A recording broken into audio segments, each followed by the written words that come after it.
Welcome back to the Jojatorium.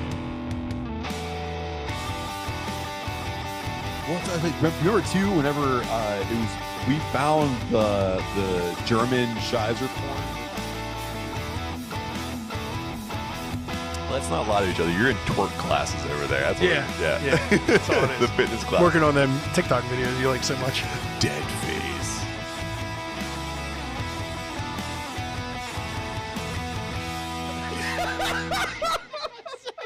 Got right in front of you.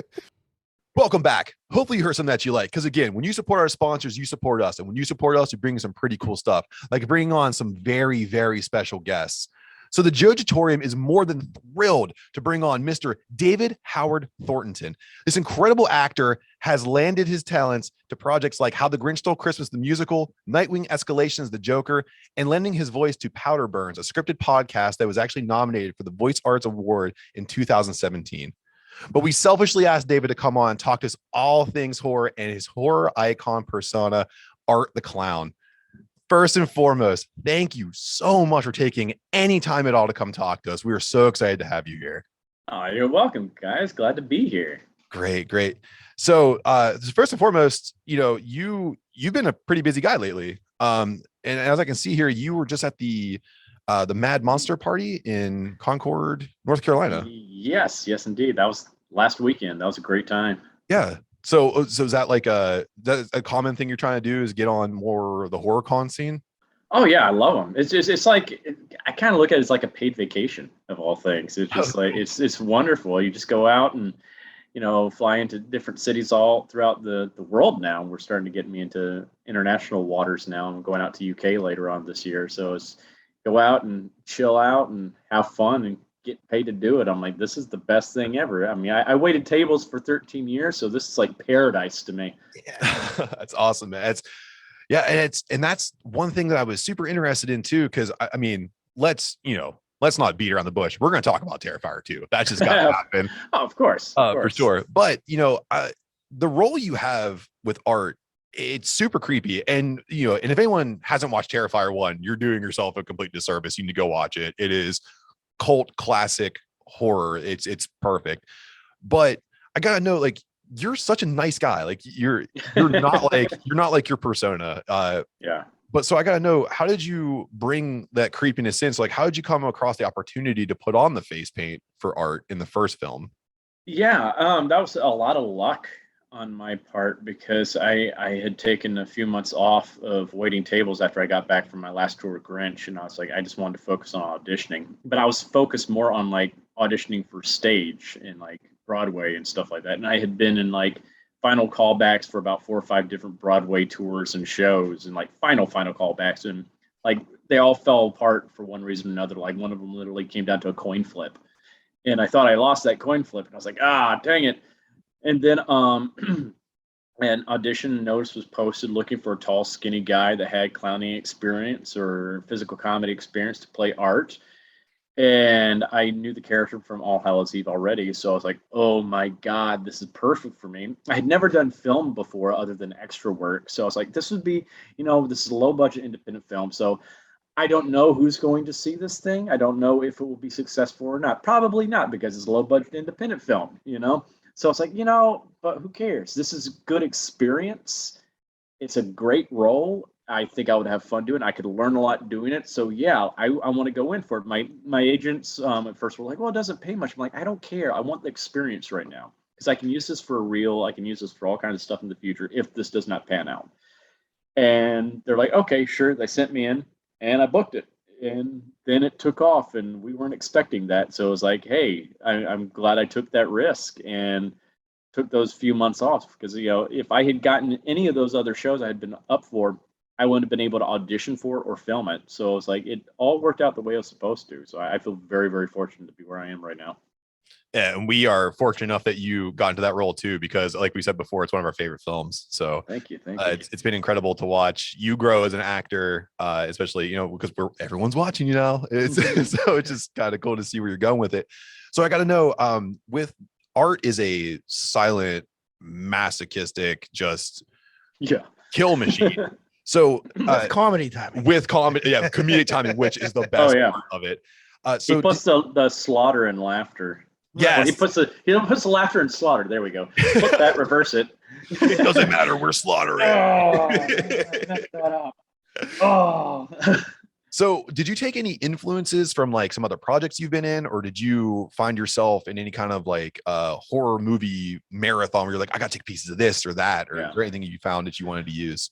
A little bit of both. I mean, first of all, I definitely based him on a lot of the horror icons that came before him, because I kind of look at art as kind of like the ultimate slasher fanboy. He's got little bits and pieces of every slasher icon that came before him in his personality and his character.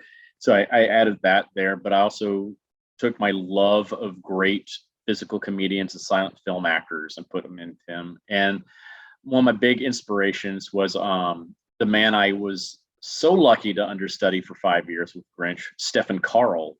He was the Grinch in our production, but he was mainly known for playing Robbie Rotten from the show Lazy Town. If anybody's familiar with that show, it's for the little ones. But he was an amazing physical comedian. The man was trained in clowning and all that, and so he was a master at that craft. And so I felt like I was training under Picasso basically when it came to this kind of stuff. And he, he really helped inspire a lot what I did with art, because I came fresh from doing Grinch for 5 years, so that was in the forefront of my brain, what Stefan was bringing to Grinch, to all the crazy cartoonish physicalities.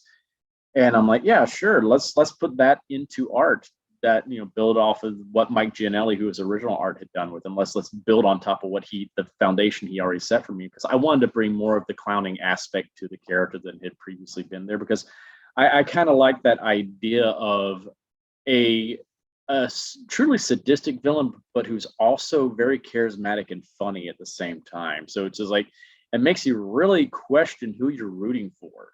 Yeah, I was gonna say that. I found myself kind of, I was like, I hope he gets her. Like, I know who I was rooting for. Dude. The and I'll say too, right at the precipice of that, like, is the gun scene with the turnaround. You think the final girl is really getting the turnaround on this, and all of a sudden you're like, nah, screw that, 9mm, pop.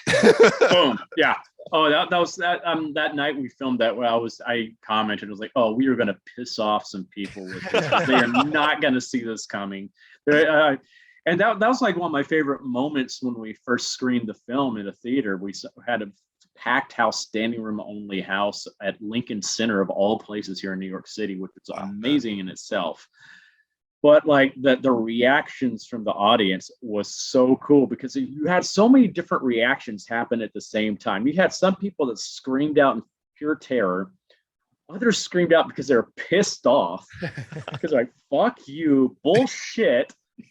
Then you had other people start laughing hysterically at what we did. Awesome. They're like, that was ballsy. That was awesome. And so you have all that happening at the same time. I was like, oh, that was a great feeling.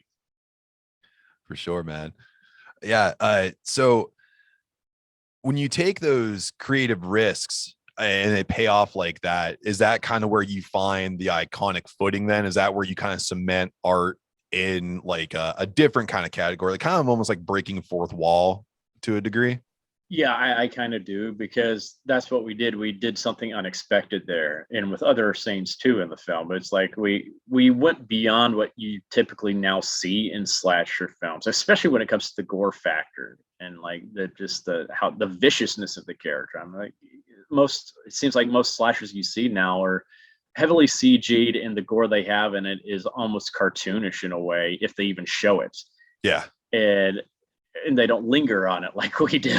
It's like even when I read the script the first time, like the whole description of the hacksaw scene, I contacted Damien, and I was like, wow, this is really cool. I'm like, I'm assuming we're not going to show any of that. He's like, oh no, we're going to show all of that. I'm like, hell yes. That's when I was like, oh yeah, this is totally going to like resonate with people, because we're actually showing the kill scenes again.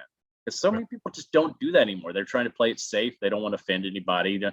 And of course, we have gotten our haters out there that have been like, oh, you're misogynistic, blah, blah, blah. I'm like, he's the villain. Yeah. That's what makes a bad guy a bad guy. He's doing horrible, despicable things. We're not cheering for him for doing that to people. That's horrible what he's doing. And it's just like, but that's what makes a villain a good villain, is when he does something reprehensible like that. And what's even more interesting is when people find it entertaining. I mean, that's one of those things that turns the mirror on the audience itself, and you have to really sit there and reflect, like, why am I enjoying this? Yeah. Right. Yeah.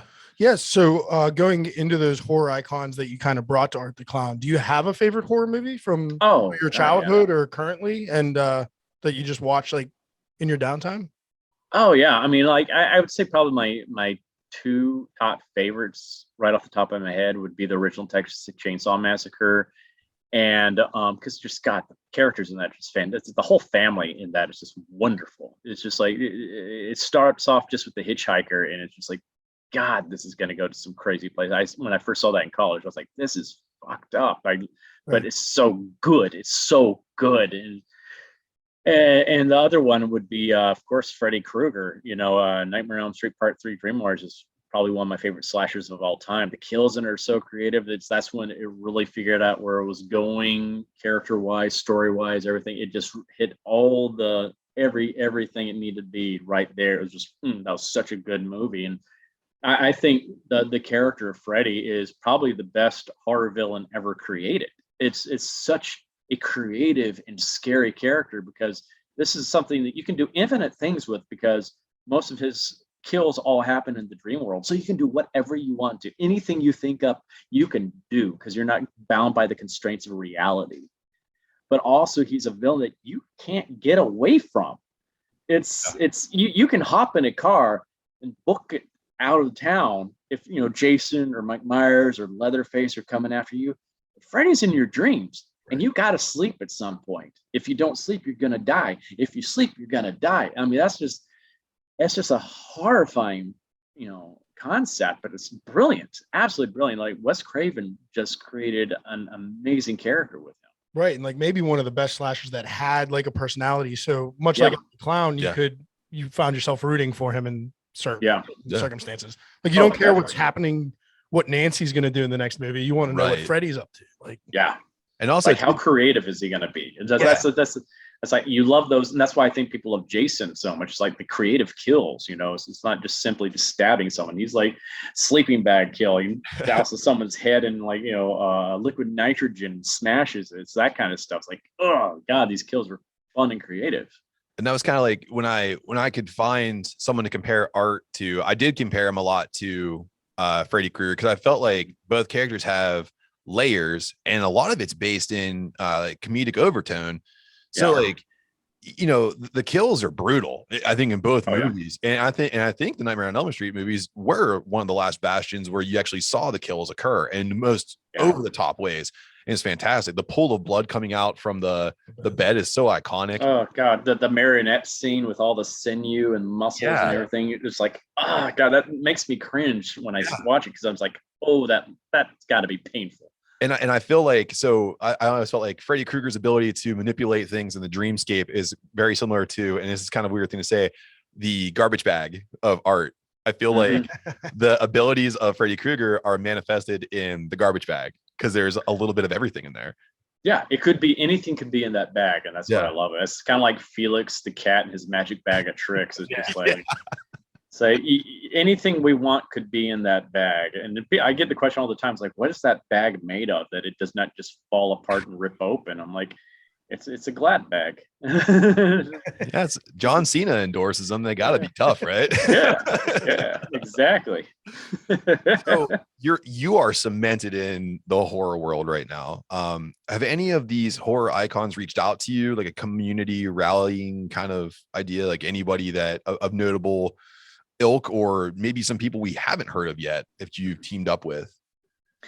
Yeah, that's the one thing that I was really nervous about once we first started doing conventions, because it's like I had no idea how the legends would all regard us. I was like, oh my God, I was so afraid they were just going to look down their noses at us and be like, who the hell did these guys think they are? We've been around for like 20, 30 years doing this stuff. Who's this clown? It's just like, and it was the opposite was true. It's all of them have just been so welcoming, and they're big fans of the series as well. It's like I think a lot of them are happy that new blood is finally being brought into the genre. new stuff is being done. We're bringing things back to basics again, because it's like we haven't had an icon since Jigsaw came out. Yeah. And it's just, and people have tried. Oh boy, have they tried! But it's just nothing's resonated with audiences. So that's one of those things that was really cool, is just seeing how accepting it was. And it's like I remember specifically like Bill Mosley. He had, back when I used to be on Twitter, he and I used to casually correspond with each other right before I did my first convention with him at Days of the Dead in Chicago in 2018. And I was like, oh, this is so cool. Bill Mosley, of all people. That's awesome. And I was like, yeah, he's just probably being nice and everything. And so I'm setting up my table at the convention, and he beelines it right to me when he got in there. He's like, hey, David, Bill. I'm like, hey, oh my God. Wow. He's like, hey, welcome. I just wanted to introduce myself and everything, and I want to take you around and introduce you to some of the other guys here. And so he took me around, meet like John Kazier and Kane Hodder and all these guys. He's like, hey, this is David. He's the new guy on the block, all this. And they're like, oh yeah, we've heard about Terrifier, blah, blah. And that was really, really cool. It's kind of like, just like an initiation into the guild in some kind of way. Yeah. And it's just, and I've become good friends with a lot of those guys now too, because we do these conventions with each other all the time. And like just last week, I was in the hotel gym exercising with Kane Hodder. We're both on the treadmills together, just chatting away. And I'm like, this is so bizarre. And they, so many of them want to be involved in Terrifier as well. And that's what's really cool, is just seeing that they are interested in being part of this as well. And we've gotten a few of them involved so far, like, Felissa Rose and Tamara Glenn, and like Chris Jericho is involved too. And it's like we want to involve more of them. It's just like we have to write the characters and stuff like that. Yeah. We want to do them justice in a way. We don't want to just like, here's just this character and man, it's like I know like Bill really wants to be involved somehow. It's like part 2, and we're like, we don't have anything worthy of Bill Mosley in part 2. It's just like we'd have to create a character for Bill. Yeah. Man, and Bill Mosley, again, around here, especially for Adam and myself, Bill Mosley's up there. I mean, it just iconic roles, wonderful ability to kind of take on just about any kind of face, really. I mean, he is so versatile. Yeah, he can go batshit crazy with stuff. And like in real life, Bill is just like the nicest, most chill, laid back guy. He is just such a sweetheart. And that's how so many of them are. That's what I think is so funny. Is like, all of us that are known for playing these horrible, terrible creatures and monsters and people are usually some of the biggest teddy bears in real life. and honestly, we were saying that too before we got started, that you're so friendly and you were so nice to us as well. So that rings true. I mean, it's incredible to see that some of the most terrifying horror icons are just willing to just break down those walls and love talking about their craft, which is incredible for us. Cause we as horror fans, we're always hungry for more. We want to know how things work and the intricacies of things. So, I love that aspect of it. I mean, I'm big into technical aspects of how things are done. I mean, that goes back to my childhood when I first saw the making of Who Framed Roger Rabbit. It was like, they showed how they did everything. I was like, this is intriguing. I love this. And back when I used to do community theater, if I wasn't casting the show, I would work tech. Yeah. So I was behind stage doing, moving the set pieces and making all the special effects work. And I love that aspect as well. It's like anytime I go see a Broadway show and they have a lot of special effects and stuff like that, I'm very intrigued to see how they did everything. Sometimes I've gotten taken, like when they had King Kong here on Broadway a few years ago, my friend was the understudy for Ann Darrow in it. And so I went to go see her, and she actually was on stage that night as Anne.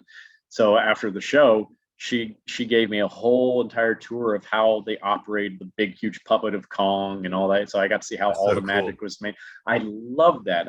That's how I am. It's like, I love seeing how the magic's made. I'm even like that with actual magic, like stage magic. Yeah. I studied a lot of that. I was different magicians' assistants growing up.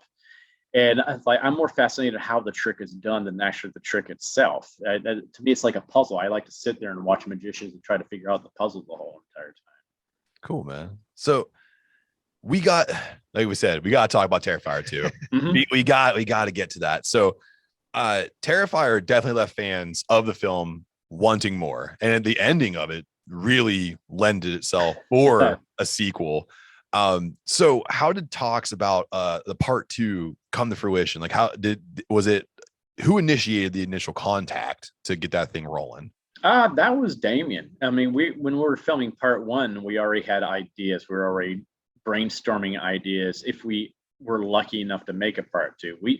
We loved the character of Art, and we wanted to do more of the story. And so we were talking then, but we weren't being, we were trying to be as realistic as possible, because we're like, we're a low budget independent film. Who knows if anybody's going to see us in the first place? But we would love to make a sequel because we think there's more story to tell. And we actually that's why we filmed the morgue scene.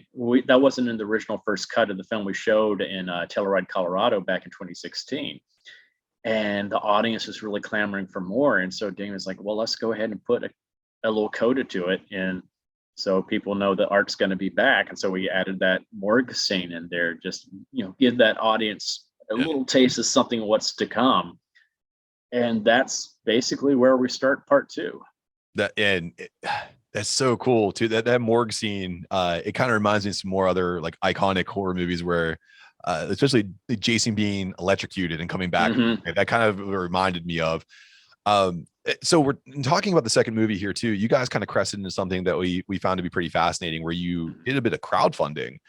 For part of the film here. And so whose idea was that for crowdfunding? I think that was just the production team, especially Damien and our producer Phil and the Fuzz and Lens guys, because they've all done a lot of crowdfunding for their different films. And so we went, we all kind of just teamed up together. If those that don't know, the Fuzz and Lens guys are they helped us with part 2. Mike Levy, Jason Levy, and Steve Delasella. Mike was the exterminator I decapitated, and Steve and Jason were the 2 police officers at the end. They came in later on into the film.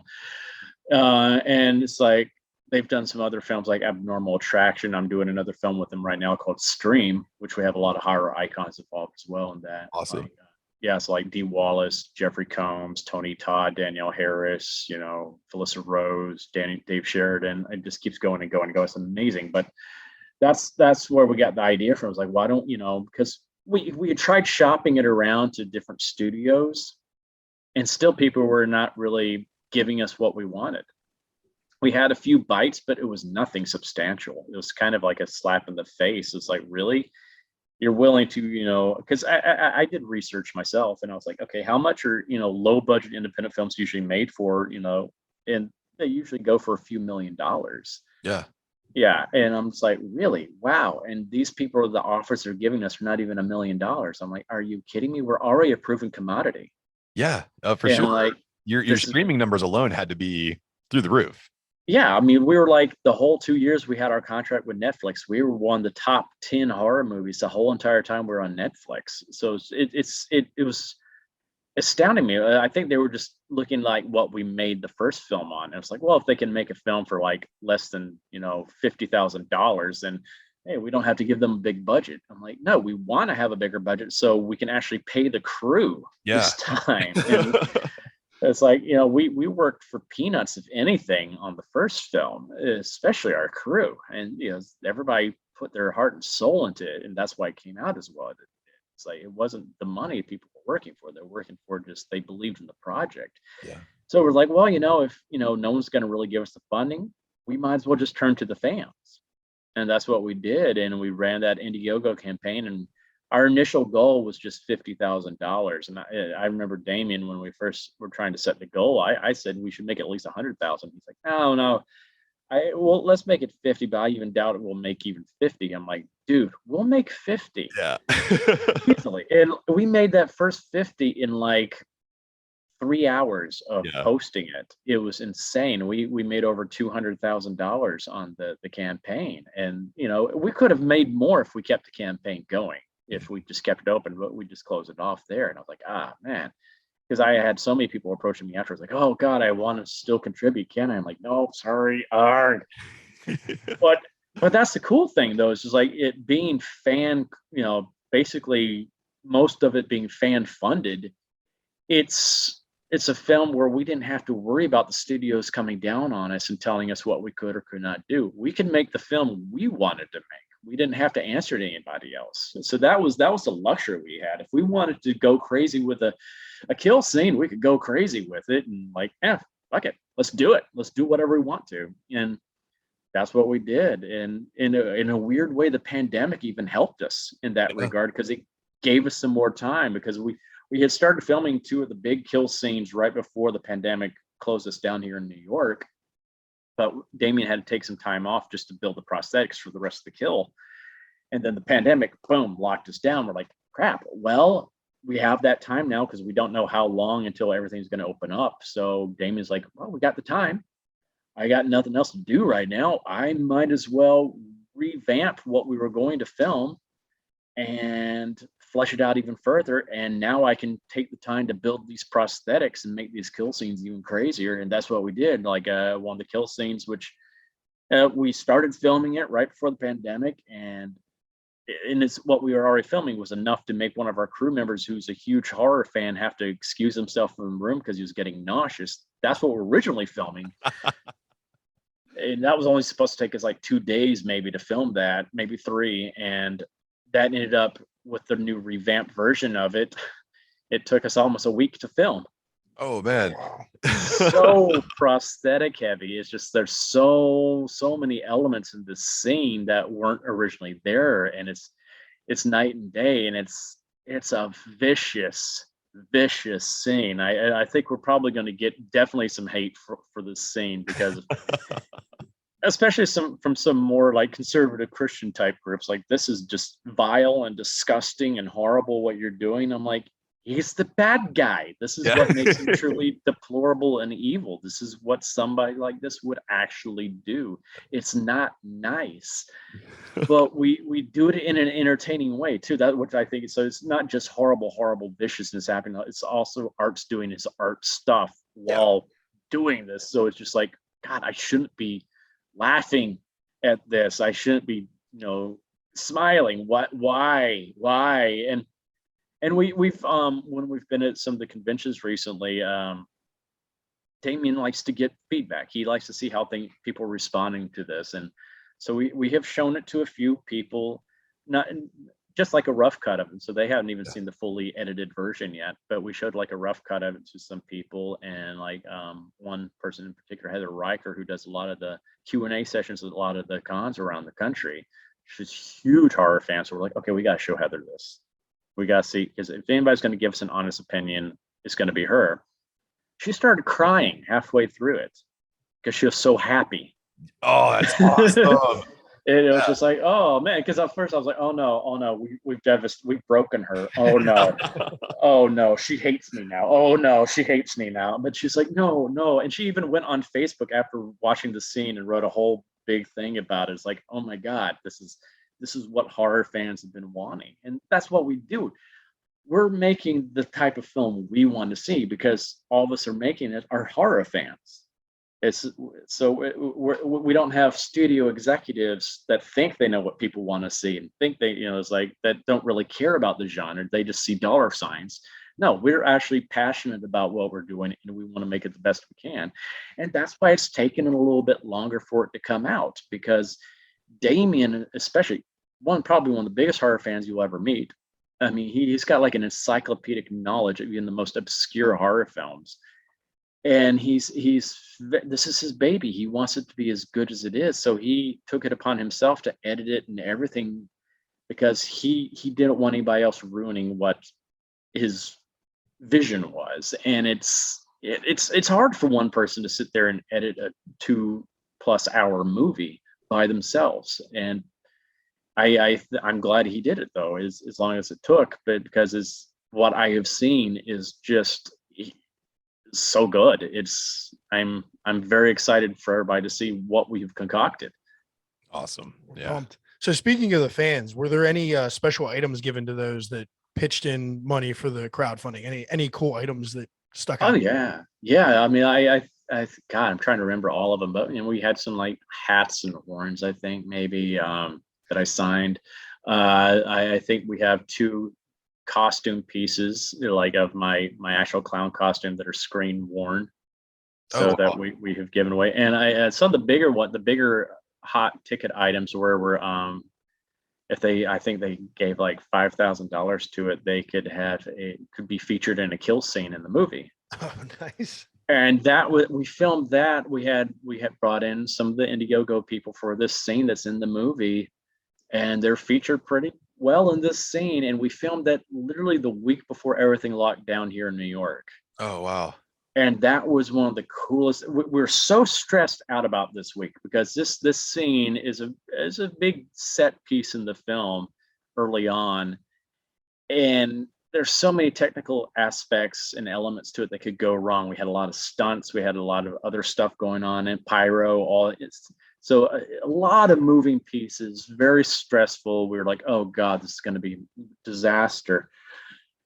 And it was the most fun week we had on set. Everything flowed so well. It was like a big party atmosphere on set the whole entire time. We'd go on set, then we'd go hang out afterwards with all the fans and stuff like that, and party all night, and then go back and film some more the next day. And it was a blast, and I can't wait for people to see this scene, dude, because it's a crazy scene. It's so much fun. So I think that was probably the coolest thing that we did give away. I mean, we had like one of our contributors, when we were killing him the first time, we had to do it again because he was smiling the whole entire time. He was just so happy. He's just like, yeah. That's how Adam and I would be. I'm pretty sure if we were getting killed part of the time. I'm like, oh, this is so awesome. Yeah, he's like, it's just like, dude, you're getting killed. You shouldn't be so happy. He's like, I'm sorry. I'll do it again. I'll be here all day. It's totally fine. It was so much fun. Because I think, all of that just brought a new energy to the set too, because it's like we got to see how the fans are responding to what we were doing. So we're getting some fresh eyes looking at what was going on. And so their excitement just fed into our energy. Yeah. And the energy that comes from the kill scenes that we've already seen in Terrifier 1, and I can only assume when we put some oomph behind some bigger kills, that Adam and I are just going to be, the rewatchability has already gone through the roof just because you're talking about it. Oh God, this is definitely going to be one of those rewatchable films. It's just, there's going to be so many things you're just going to, God, I mean, like Damien and I were just talking on the plane the other day about, oh, we can't wait for people to see this scene and this scene and this scene and this scene and this scene. I'm like, oh my God, they're going to go nuts over this scene and this scene.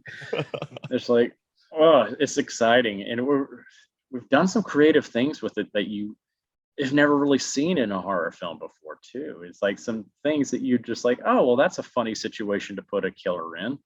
And one of those was even birthed through just a happy accident we had on set. It was like, I can tell the first part of this because it's not really spoiling anything, but there's a scene where I was supposed to just come crashing through a window, and that, that's cool enough, but you've seen it done so many times, but we're just doing it because it leads into other stuff that happens. But when they got the big pane of glass that they were supposed to put in, that I was supposed to crash through, they opened up the box and it was broken. Oh. And it was late at night, and this is the only time we could film this scene. We couldn't come back a different day. We're like, well, crap, what do we do here? It's like, we only have this. These people aren't around, so what are we going to do? And like Damien and I and the Fuzz guys, we just put our heads together and concocted this whole new entire scene that's not even in the script. And I think it's beautiful. It's not beautiful, but it's just like, it's something you would never really think of seeing in a horror film. And it's so creepy, but so amusing in the same way. It's so unsettling, and I love it. And I'm like, this would never have happened if that little mistake had happened. And I can't wait for people. I can't wait to see how people respond to what we do there, so I can go, that's the scene. That's the scene. That's what we did. That's it right there. We just came up with that on the fly. They were just like. So of course, you've given us some insight to Terrifier 2, and we'd never ask for spoilers, but we want to ask though, because we don't know the ending, but is there any possibility of a Terrifier 3, or maybe a return to an All Hallows Eve type scenario for Art, or maybe some new adventures for Art?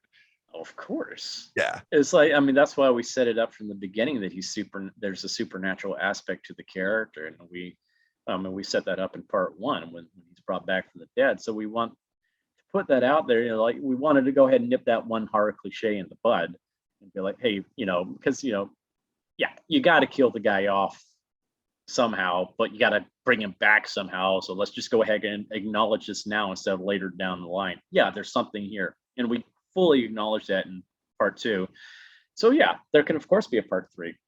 Awesome. How it'll come about, I can't say, but we have some pretty freaking cool ideas. And I can't wait to see what those ideas are. You guys have come up with some really creative ideas. And that leads me to a question I wanted to ask. Most horror sequels see more of the actors and the crew come together to feed more into the creative process of the film's creation. So were you brought in to do more than you did from the first film?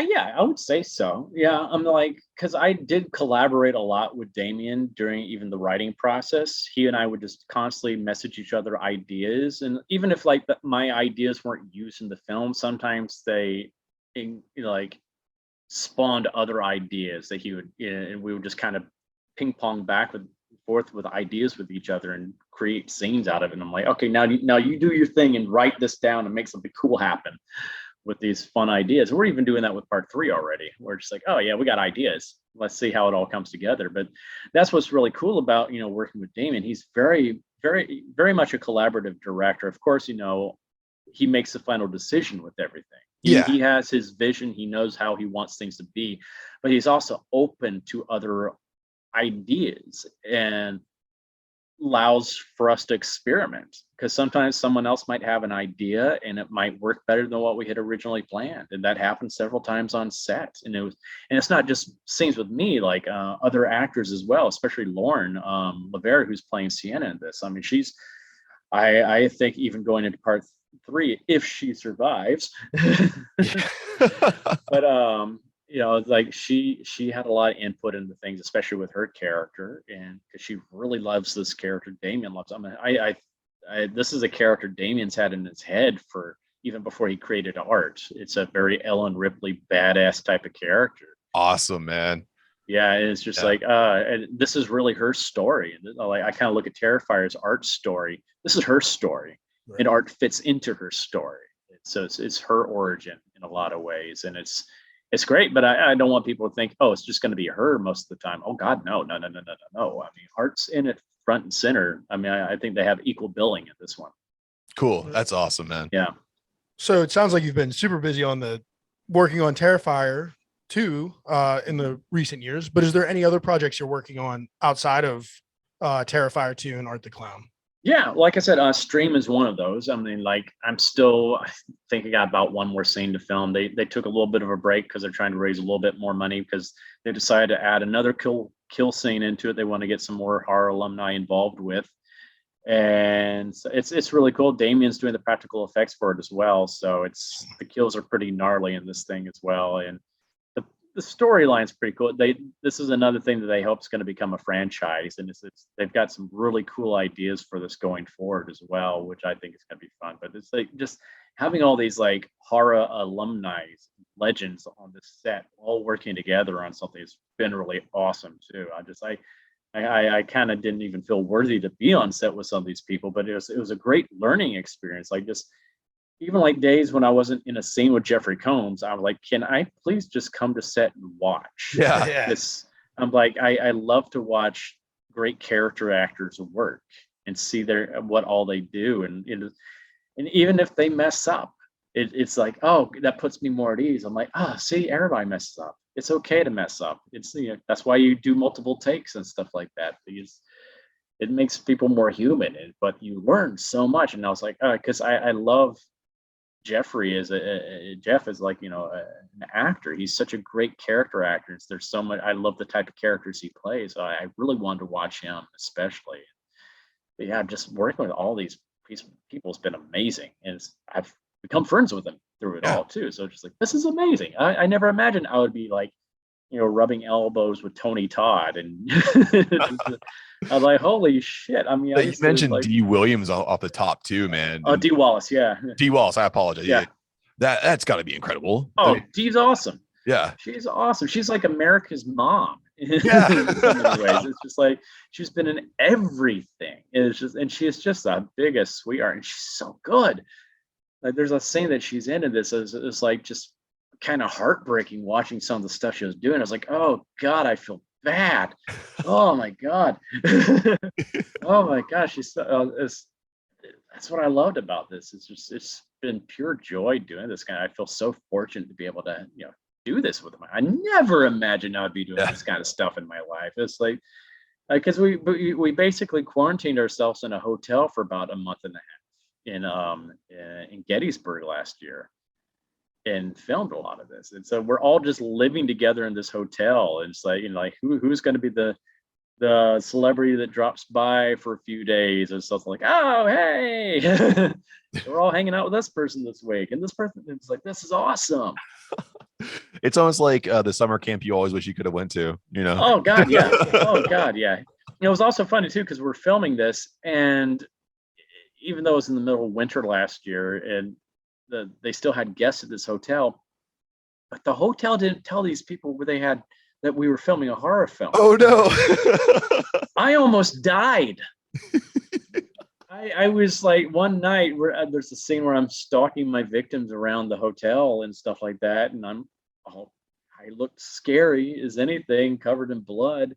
And we got this crazy lights going on and stuff like that, and I'm stalking down this hallway, doing repeated takes of me going down the hallway looking for my victim. And all of a sudden this woman just comes out of her room and just starts yelling. It's like, whatever you are doing, it's very effective. We are Second Amendmenters, and you almost got shot. And I'm like, oh, I'm sorry. It's like, we're filming a horror movie. Info that we were filming a gory horror movie. No one told you that we're filming a horror movie.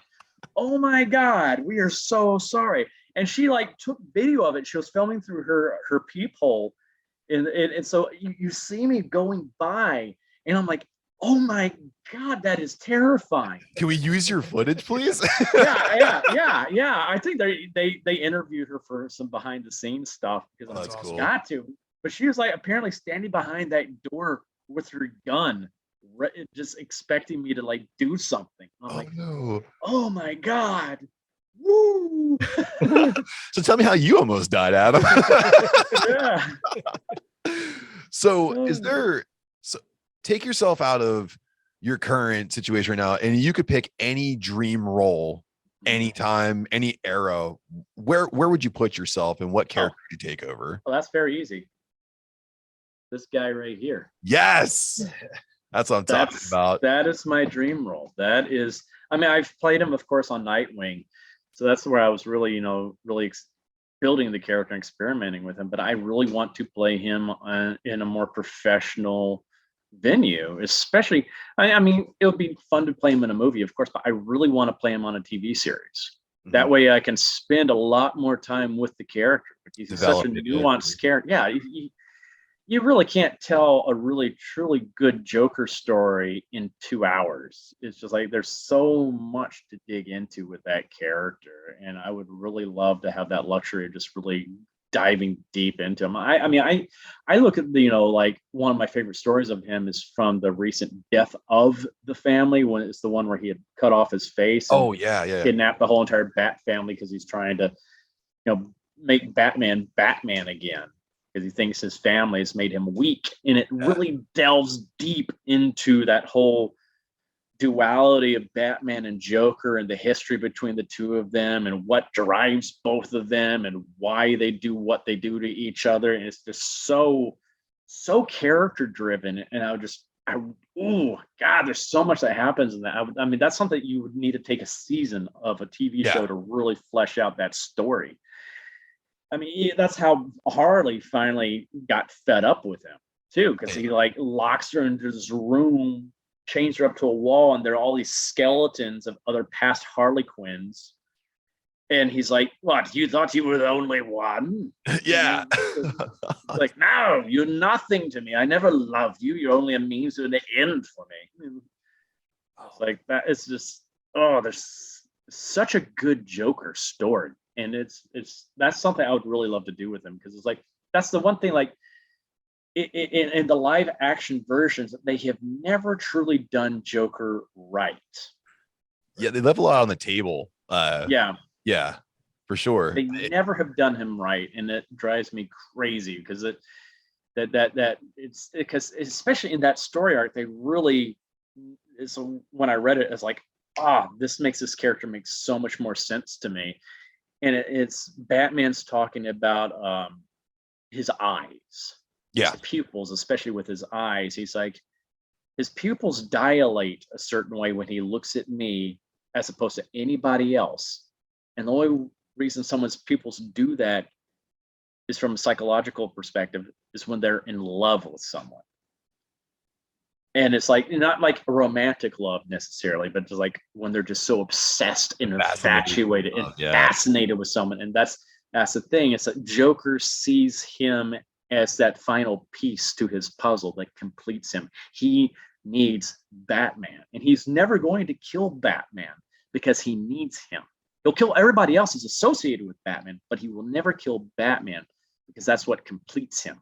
Yeah. He needs him in his life. And it's just, that's what drives him. He doesn't give a damn who Batman actually is. Right. He doesn't want to know he's Bruce Wayne. I'm sure he figured that out years ago, but he's like, fuck it, I don't care. That's not Batman. Batman's Batman. Bruce Wayne is not Batman. That's just a mask Batman puts on.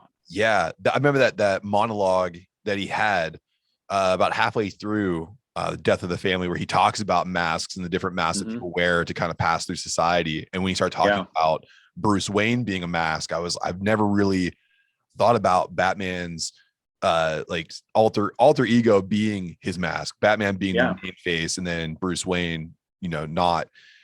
It's incredible. And just also to the passions you have for that dynamic between Joker and Batman. That's something that that's why it's my favorite thing in comic book history is the Batman Joker dynamic, because there's this just lusty animosity that comes into play, and it's just so beautiful, and it can be told over multiple arcs, which we see, really could be. And the one thing, and I was thinking about this too when you're talking about it, something I would love to see you do in an acting situation, because of the way that you bring like a twisted creepiness to art. If you were able to do the Bat Who Laughs, if you could take on that form of the Joker, the way that he operates in like the multiverse and everything, I think you would devastate as the. Oh, that would be fun.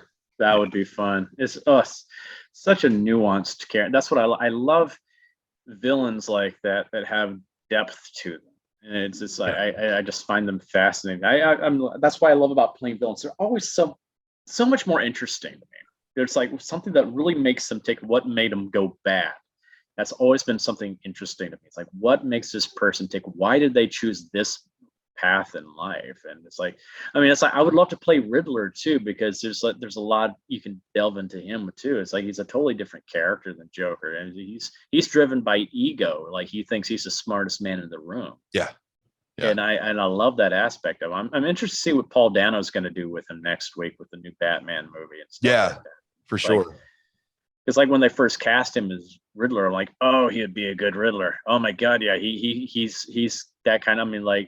But I'm not crazy about the aesthetic look of him. Of course, I don't feel like that's Riddler, but we'll see what they do with it. But it's like, but that's the kind of role I see like Jeffrey Combs would have been wonderful. Yeah. Wow. Yeah. Well, it's like he would have been a great Riddler. He would have been a great Scarecrow as well. Yeah, I want to see Bill Mosley be Scarecrow, to be honest with you. Oh, that would be cool too. Yeah, I can tell it. Him or Richard Brake. Yeah. Oh yeah, that would be creepy as hell. Yeah. So we are getting towards the end of our time with you. Oh man, I know, and we've appreciated every second you've given us. So before we ask you for one more final favor, because you've already given us so much, can you just tell everybody where they can find you, where they can find Terrifier, where they can find your ongoing projects, just for everyone to hear where they can go to find your stuff? Yeah, you can just follow me on Facebook and Instagram under David Howard Thornton. That's where I'm at. I also have a Cameo page if anybody wants me to wish them a happy birthday or something like that. I basically charge what I charge for a combo at a convention for that. So I'm not trying to make people go broke or anything like that. So cool. I want to be as accessible as possible, fans. but still also make a little bit of extra income on the side. Well, you got to, man. You got to. That's the part of the business part of show business, I guess you got to say. But it's like, yeah, that's where you can find me, and I try to, get back as much as I can to the fans as well. I think people are like, God, Dave, you answer everybody. I'm like, I try. That's because it's the fans that got us where we are. So I'm a fan myself of others. So it's just like, yeah, I know how cool it was for me when I heard from other people I was a big fan of. So it's like that's why I try to interact as much as I can. Awesome. And you've been great to us as two big fans of yours, that everything you're saying rings true. I mean, you responded to my message. I mean, I gushed a lot on my initial ask, and you were so nice and polite to me. So thank you again for that. That was very kind of you. Oh, you're welcome. You're welcome. Happy to do it. Yeah. So the one last thing I gotta ask you. So we tested our listeners. We throw out listener polls on Tuesdays, and we asked them if they were scared of clowns because anticipation of having you on here. And our listeners think they have big brass balls, and they think that they're not scared of clowns. So I was wondering, can you tell our fans why they need to be scared of clowns? Why you should be afraid of clowns? Because they put you at ease. They know how to draw you in and make you vulnerable. And that's when they get you. I mean, it's like a great example. That was the cat lady scene in part 1. Yeah. Where he preys on her vulnerability, her want to be a mother, and gets her into that comfort area, and then gets her. And I think that's what can be so scary about clowns, because they're supposed to be something that's so innocent, something that's supposed to bring joy and laughter to people. That's how they draw you in. They entertain you. They make you happy. They make you giggle a little bit. They put you at ease, and they can, boom, get the knife right in you, or get the syringe right into your jugular. Or get the saw, Oh, yeah. And then, woohoo! So the David, worst gynecology exam ever. Or the best one, however you want to look at it. Yeah, depends who's doing it. So David, again, thank you so much for coming on and talking to us. And I really hope too, after Terrifier 2 comes out, that maybe we could do this again and talk more about the future plans. And I definitely want to talk to you more about the other movie you were talking, your new project that's coming out as well. I want to just know more. Stream. Oh yeah. there's going to be a lot to talk about. I'm hungry for more. So please, good. Yeah, I'd love to have you back on, and of course. And good luck to you. And thank you so much again for your work and for Terrifier and for everything else that's going to be coming to our. Thank you. Thank you for your time. I'm floored. Thank you so much. Yeah, man. You're welcome, guys. Thank you for your support. Yeah, absolutely. So good luck. And if you guys want to know what's going on with David Howard Thornton, you just follow him on all social media and just make sure you tell him that the boys sent you. So until next time, see you later. See you guys. Bye, David. Bye. See you, Dave.